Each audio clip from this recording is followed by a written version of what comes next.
बीड जिल्ह्यातील शेतकरी भीषण दुष्काळानंतर यावर्षी खरीपात पुन्हा नव्या उमेदीनं शेतकामात गुंतलेला आहे. जिल्ह्याच्या काही भागात आतापर्यंत समाधानकारक पाऊस झाल्यानं पेरणीही झाली आहे. बीडच्या कुर्ला भागात या महिला शेतकऱ्यांनी मात्र कापसाला पसंती दिली आहे. काड्या कुड्या येणं सुरू केलंय थोडा पाऊस पडल्यामुळं.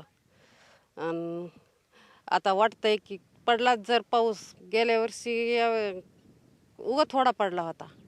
नुसतं लावायच्या टायमाला मिरगत पाऊस पडला, पुन्हा मग काही पडला नाही. आहे अपेक्षा वाटते की यावर्षी तरी पडायला पाहिजेच. निसर्गाने साथ दिलीच पाहिजे, सरकारने साथ दिलीच पाहिजे. गेल्या वर्षीच्या दुष्काळामुळे यंदा शेतकऱ्यांच्या हातात आर्थिक बळ नाही.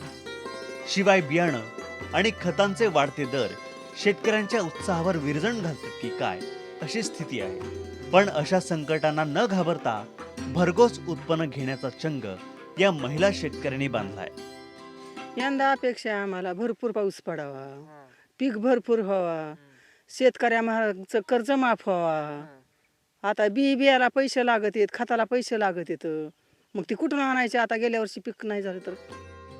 यंदा दुष्काळाचं मळप काहीसं नाहीसं झालं असलं तरी इतर अडचणींनी मात्र शेतकऱ्यांची पाठ सोडलेली नाही.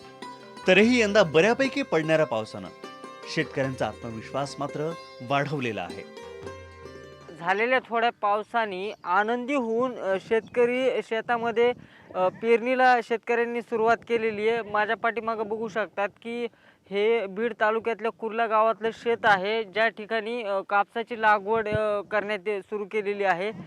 या महिला ज्या आहेत त्या कापसाची लागवड या ठिकाणी करतायत. आणखीन पाऊस पडेल आणि या वर्षी तरी किमान चांगली शेती होईल ह्या आशेने शेतकरी कामाला लागलेले आहेत. कॅमेरामन ऋषिकेश गोडकेसह मी उद्धव मोरे. जय महाराष्ट्र, बीड.